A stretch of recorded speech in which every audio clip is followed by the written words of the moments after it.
테스트가 하루아침에 끝날 수 없다. 국산화가 결코 쉽지 않을 것. 일본이 수출 규제를 발표했던 시점에 이렇게 전문가를 포함한 많은 사람들이 삼성, SK, LG 등의 한국 기업들이 크게 흔들릴 수 있다고 걱정하였습니다. 그런데 일본의 아베 총리가 수출 규제를 발표한 지 얼마 되지도 않은 시점에서 국산화에 성공하고 다른 국가들에서 새로운 공급처를 찾았다는 소식이 전해졌죠. 삼성이 일본 규제 발표 당일 이미 중국 DFD사의 불산 시험을 끝냈다. 한국 솔브레인의 액체 불화수소가 삼성전자 품질평가에 합격. 여기서 액체 불화수소, 불산이라고 하죠.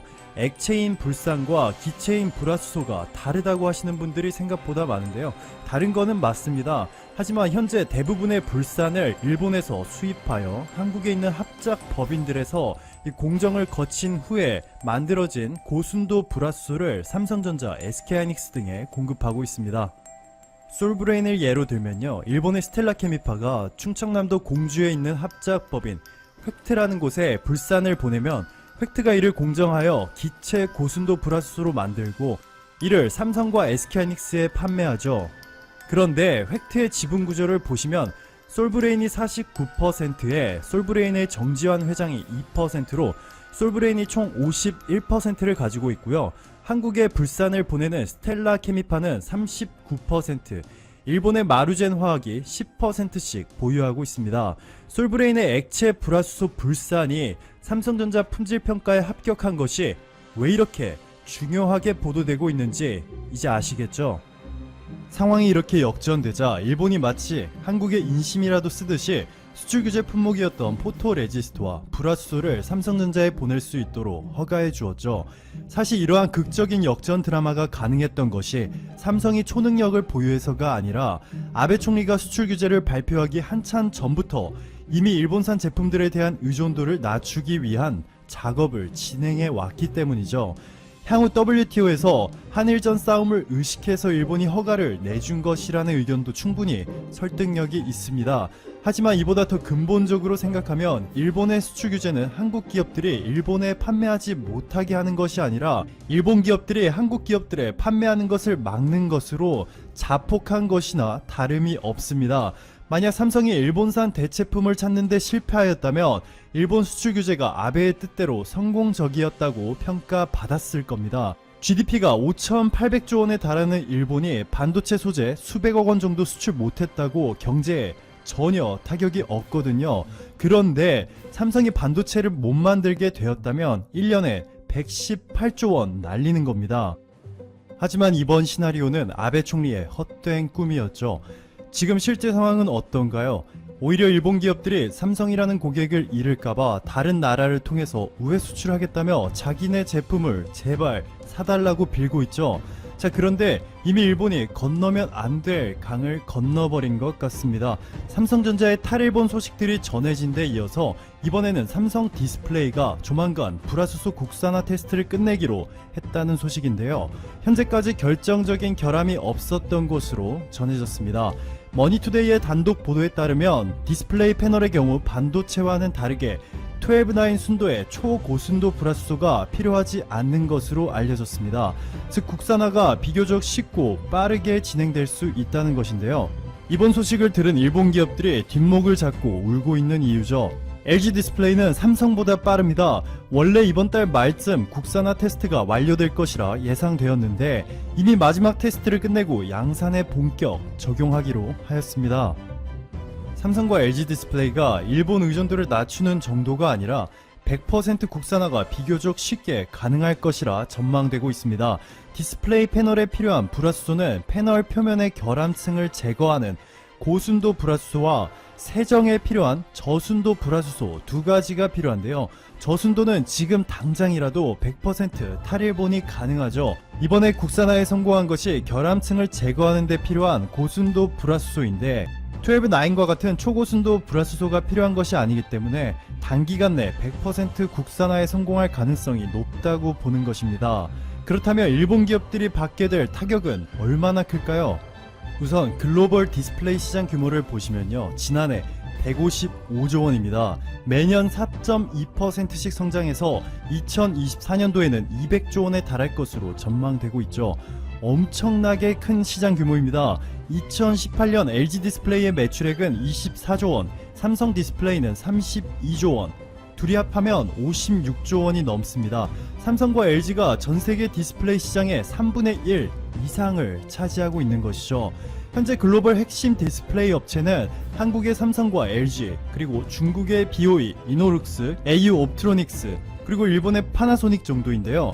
여기서 스마트폰 세계 1위인 삼성전자의 계열사죠. 삼성 디스플레이와 대형 TV를 포함한 가전제품과 자동차용 디스플레이의 제왕 LG전자, LG전자의 계열사 LG 디스플레이는 탄탄한 성장이 보장되어 있습니다. BOE를 포함한 디스플레이 업체들도 화웨이, 샤오미, 오포, 비보의 급진적인 스마트폰 사업 성장을 바탕으로 해서 무서운 성장을 보여줄 것이고, 화웨이의 경우 애플까지 제껴버리고 세계 2위를 차지해버렸죠.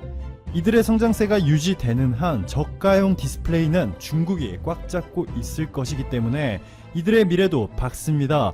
하지만 파나소닉은 어떤가요? 아무것도 없습니다.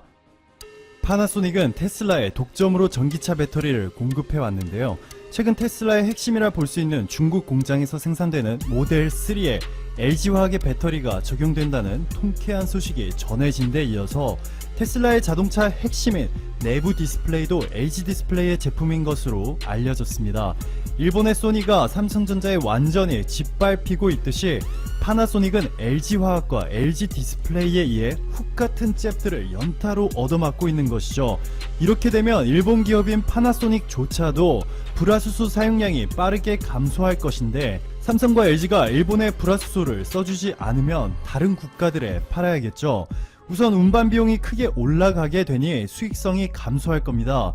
그렇다고 중국 디스플레이 업체인 BOE가 사줄까요?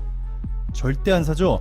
앞서 말씀드린 것처럼 디스플레이 패널을 제작할 때는 초고순도가 아닌 고순도 불화수소와 저순도 불화수소가 필요한데요. 이 정도 순도의 불화수소는 중국에 너무나 많죠. 얼마 전 중국의 DFD라는 회사가 삼성전자의 불산 품질 테스트를 통과했다는 소식이 JTBC에 의해 보도된 바 있습니다. 참고로 불산은 불화수소를 물에 녹인 액체로, 지금까지는 대부분 일본에서 불산을 수입해서 한국에 있는 합작 법인들이 이를 기체인 고순도 불화수소로 가공해 삼성전자와 SK하이닉스에 공급해왔습니다. 중국산 불산으로 고순도 불화수소를 만들어도 디스플레이 패널용으로는 전혀 문제가 되지 않는 수준이죠. 따라서 일본 업체들이 글로벌 디스플레이 업체들에 더 이상 불화수소 판매를 못하게 될 수도 있다는 것인데, 사실 일본이 수출 규제를 하지 않았더라도 조만간 일본 기업들의 불화수소 수출은 자연스럽게 감소하였을 겁니다.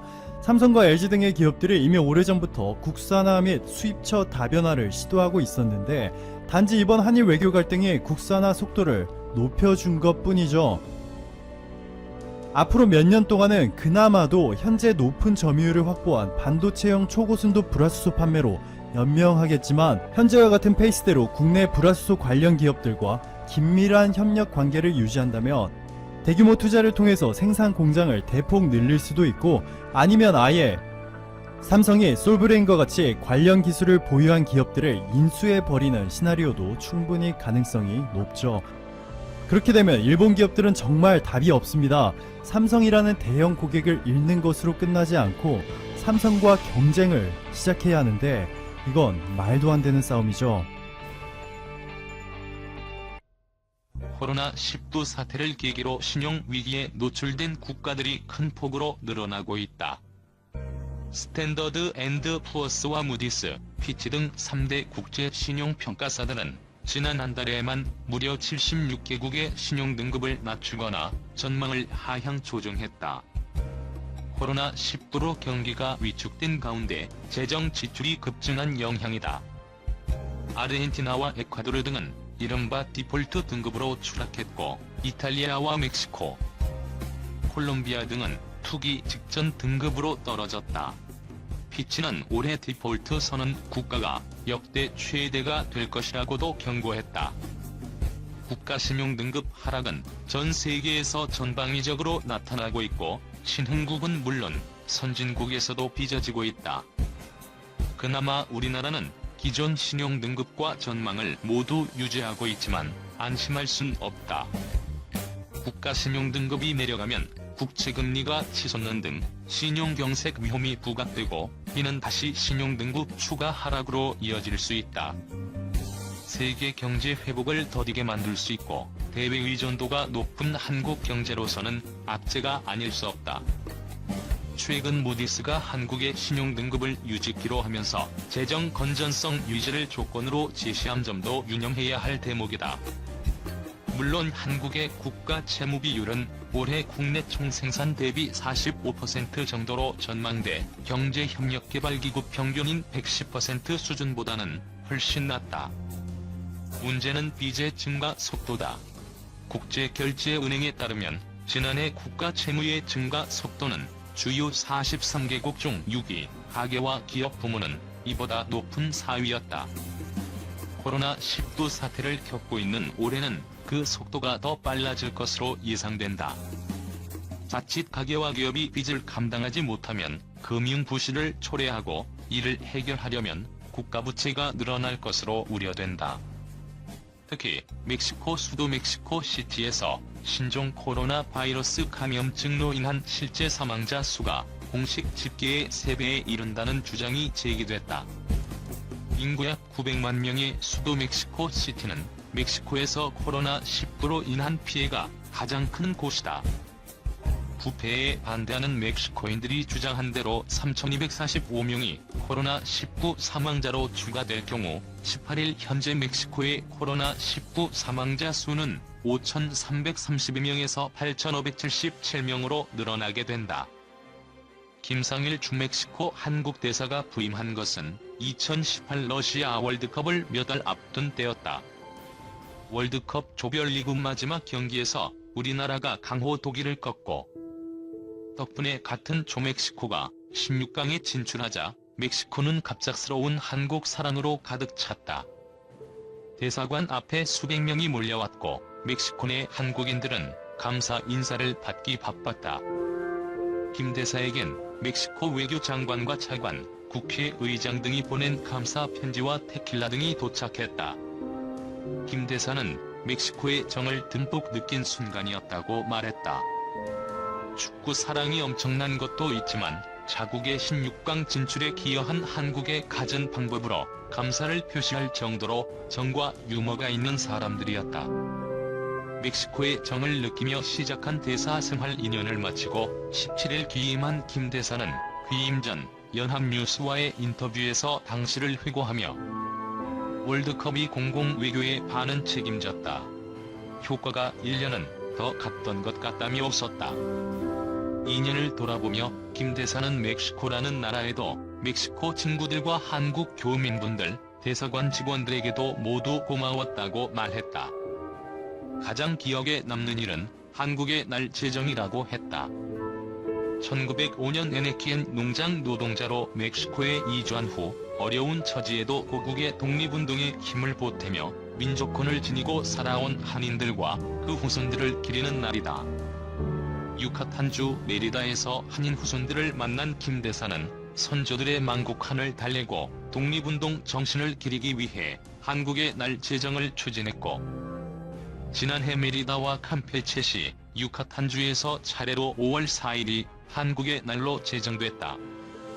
김 대사는 내친 김에 멕시코 전역에서 한국의 날을 기념할 수 있도록 연방의회 의원들을 설득했다. 지난해 12월 상원이 5월 4일을 한인 이민자의 날로 제정하는 데 합의한 후 하원 통과만 남겨놓은 상황이었지만 아쉽게도 코로나19 사태로 하원 통과도 계획했던 한인의 날 행사도 미뤄져야 했다. 비록 김 대사 자신은 연방 한인 이민자의 날 탄생을 지켜보지 못하고 가게 됐지만 어렵게 사는 한인 후손들에게도 멕시코에서 생활하는 교민이나 이곳에 진출한 기업에도 한국의 이름이 들어간 기념일이 긍정적인 영향을 주길 기대했다. 김 대사는 한국과 멕시코는 엮인 것이 많다. 함께 믹타를 구성하고 있고 자유무역협정 논의도 진행 중이며 교민과 한인 후손도 많다며 양국 관계가 앞으로 더욱 좋아질 것이라고 말했다. 멕시코는 김 대사의 마지막 근무지다. 1985년 외무고시에 합격한 김 대사는 귀임 후 4달 만이면 정년 퇴임한다. 스페인과 도미니카 공화국, 영국, 벨기에, 미국 시카고 등의 공관을 두루 거쳤지만 국내선 외교부 의전 담당관, 의전 심의관, 청와대 의전 비서관까지 7에서 8년간 의전 업무를 담당한 베테랑 의전맨이기도 하다. 2000년 6.15 남북 공동선언 당시 고김대중 대통령이 서명할 만년필을 급히 공수한 것도, 2010년 주요 20개국 정상회의 장소를 국립중앙박물관으로 제안한 것도 의전맨 김상일의 역할이었다. 김 대사는 예전엔 의전이 형식적인 면에만 치중했다면 이젠 의전을 통해 무엇을 보여줄지, 어떤 정책 목표에 기여할지를 생각하는 방식으로 진화했다며 상대방을 배려하는 따뜻한 의전을 해야 결국 통한다는 것을 배웠다고 말했다. 별 볼 일 없는 외교관의 퇴임이라며 인터뷰를 고사했던 김 대사는 35년간의 외교관 생활을 돌아보며 항상 겸손하고 머리를 숙이자는 메시지를 후배들에게 전했다.